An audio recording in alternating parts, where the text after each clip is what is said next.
Yes, good morning, good evening, Philippines, Davao City, Cebu, and Manila.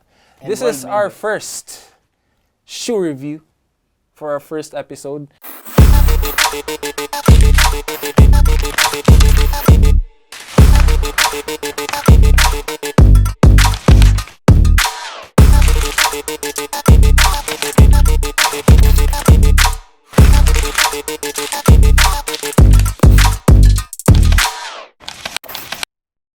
We are reviewing the Puma Deviate Nitro 2. Yes. So basically, basic stats of this shoe is for my size US 11, actually, para accurate ba?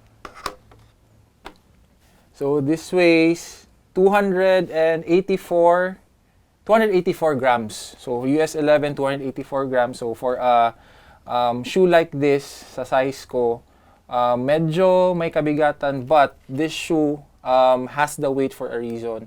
So basic stats niya is Nitro Elite up top, same material you see with the Nitro Elite 2, Deviate Nitro Elite 2. And then the more firm and denser regular Nitro foam at the heel. So this shoe has a carbon composite plate. So carbon composite plate is not a full carbon shoe, but it's a mix of carbon and plastic or nylon and carbon. So this is more forgiving. Pwede mo siya gamitin for daily trainer, for long runs, for faster paces. You can also use this for race days. So as you can see, it's not too aggressive. Kind of flat lang siya.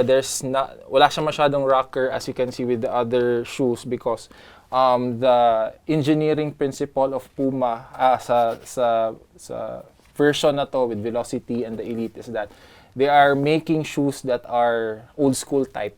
So parang flat lang siya.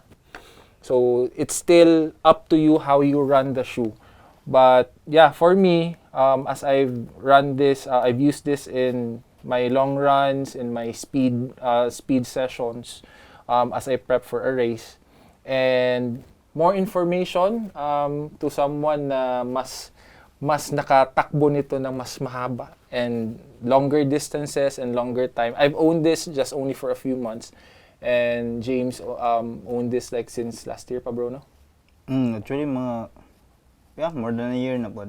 Yeah, so yeah, more information on how this shoe runs from Mr. Tiago the Great. So, thank you for that good intro. Ito, si Sumo kung napansin niyo naka-English, nag-Tagalog, so ako Bisaya na po gano.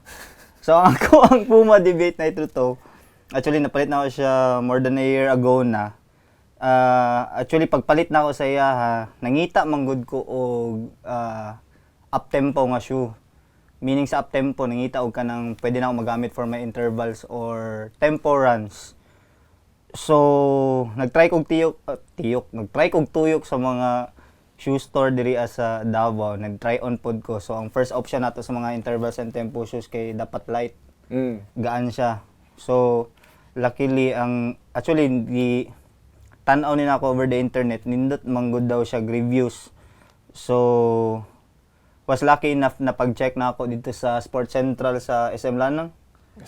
Available dito atong first colorway gid nga gi-release katong blue green nga combination. So pag first pa lang ginawag try on, na in love dayon ko. Magi lang una na. Gikis ni mo ba? Gisimot. Kaya mo tala. Ayun, di ba? Imuha man ni. Bitaw. So on foot, Sugod ra man na load. di on foot man god. Ang race day shoes magod ako is ko Adidas Pro 3 ba. So kay bao na ko feeling sa carbon plated na shoes. So pag suot na ko ani, di siya as bouncy or as biska na siya plate as Di siya as aggressive. Di siya as aggressive as Adidas Pro 3. So nindot ko siya pang training kay aside sa light siya, nanamagod siya murag plate niya. So ikaw nga naanad kag faster speed race day sa race day shoes nimo, nindot gyud siya i-pair ani tungod kay naana pud siya plate niya. So at least imong transition from intervals to tempo runs ba, di kay siya nga nakalayo.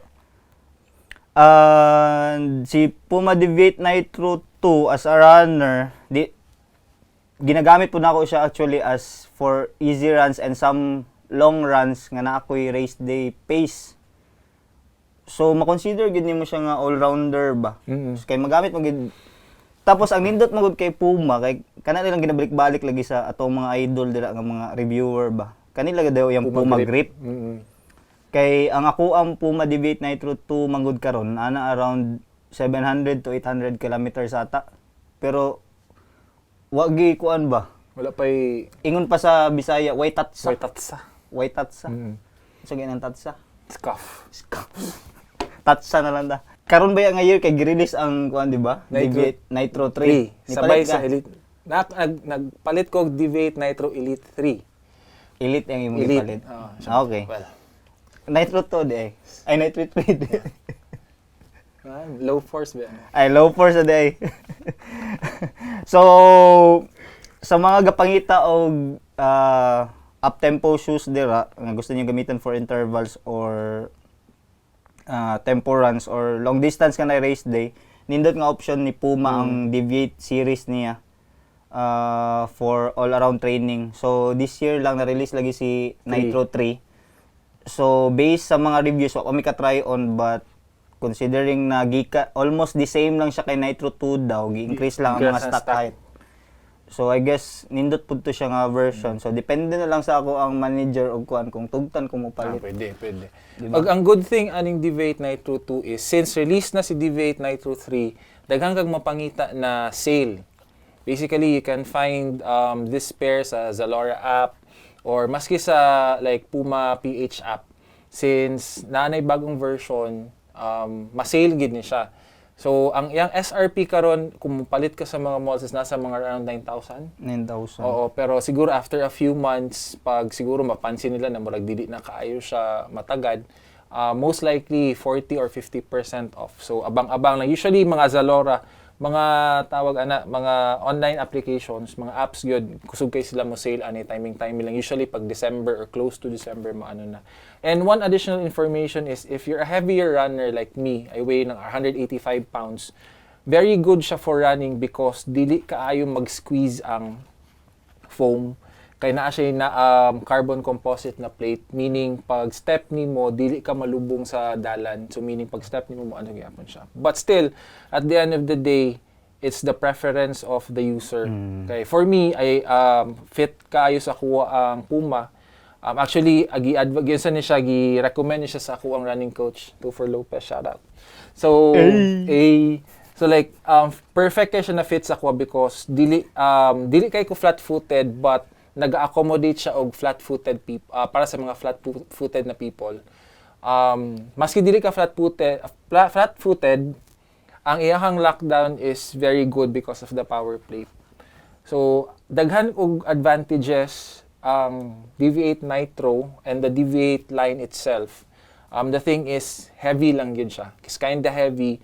Dagang ka long run 21 mga around 15 kilometers up ma-feel na nimo iyang weight, especially pag running ang iyang material nag-absorb og tubig. But aside from that, from the grip, the fit, the cushioning, the comfort, I strongly advise na if you want to buy your first pair of running shoes, I suggest you buy this because this is everything you're gonna need for your runs. Easy, fast runs, long runs. Kung like on a budget ka but you can spend, I highly recommend Deviate Nitro 2. Anything more to add, Mr. Tiago? Last na lang di ay ang fit din niya ba, di kay siya advisable for wide-footed people. Pero so, kanang ano lang, medyo lang. Medyo lang kung lapad gid kag tiil, di siya advisable. Pero I suggest i-try gihapon. Try gihapon, yes, of course. Kay basig daig kuan. Anyways, if fit, find a shoe that you can fit the shoe with and then buy it.